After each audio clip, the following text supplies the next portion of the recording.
Hello everyone, and welcome back to Very Excited Video Blog. This is not a full-fledged review of a watch chronograph that I've wanted to buy for a long time. Sure, I'll give some of its features, but the main thing I'll talk about is the history.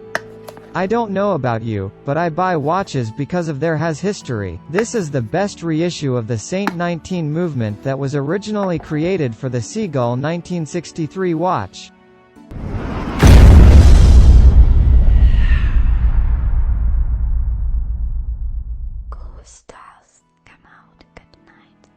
Such a reissue is called an original reissue, and in my case it is a Sugess 1906 V2 Swanneck and chronograph with sapphire crystal.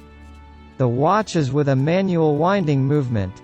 Often, this reissue is called a homage on the Breitling Deus or Breitling Top Time Triumph or Breitling Premier. Some mixes it.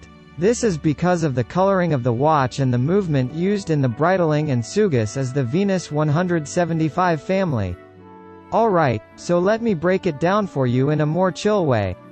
The whole deal with this movement kicks off with the cool Seagull 1963 watch, rocking the ST19 movement.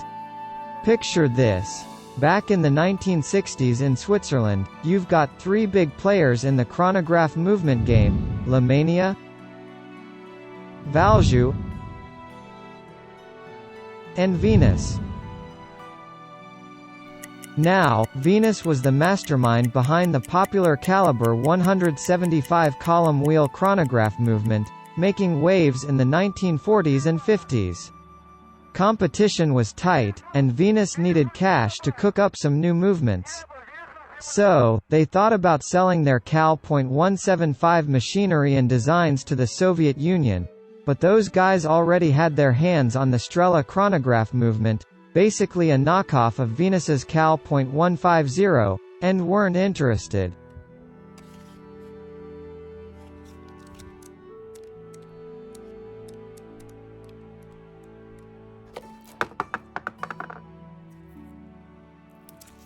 Back in the swinging 60s, the Chinese were getting all their fancy chronographs from Switzerland and the Soviet Union. They weren't feeling the whole dependency vibe, so the Ministry of Light Industry decided to do something about it. They kicked off a bunch of projects to make homegrown clocks and watches. Now, the star of the show was Project 304, the mission to whip up a Chinese-built chronograph wristwatch for the Air Force. 100 series projects were for the Navy, 200 for the Army, and 300 for the Air Force. So, in 1961, Project 304 handed the task to the Tianjin watch factory. Why Tianjin? Well, for starters, they had already cooked up a pretty popular watch movement. Plus, Tianjin, the city, was practically neighbors with Beijing, making it way closer than, say, Shanghai. They wanted to keep things local. So, Tianjin was on a mission, and they snagged the Cal .175 machinery and designs from Venus. They didn't just settle though. They upgraded that original 17-jewel movement to their own slick 19-jewel, and later, a 21-jewel ST19 movement. The second round of prototypes came out in 1963, and for some reason, that's the magic year collectors outside of China like to throw around when talking about this watch. But back home, it's known as the 304 Air Force chronograph, keeping it real with the project code. Fast forward to 1965, these watches aced all the tests, met all the requirements, and got the green light from the ministry. The order was in. Come 1966, Tianjin delivered a whopping 1,400 of these bad boys to the Air Force. Now, let's zip ahead to 1990. Tianjin Watch Factory got a promotion to a national-level enterprise. They weren't done, though. In 1992, they cranked it up a notch with the birth of the Tianjin Seagull Corporation. Big moves, right? The Seagull wasn't just a random name, it was the tag slapped on the export version of the Dongfeng translation, East Wind, watch cooked up by Tianjin in 1965. They started shipping these babies out in 1973, and get this, It ran on the 100% Chinese designed and manufactured caliber ST5 movement. Talk about making history, it was the first watch ever to be exported from China. So, when they were naming the new company in 1992, it made total sense to throw in the globally recognized Seagull brand. Now, let's fast forward to 2003. Seagull was feeling a bit nostalgic and decided to resurrect the legendary Project 304's movements.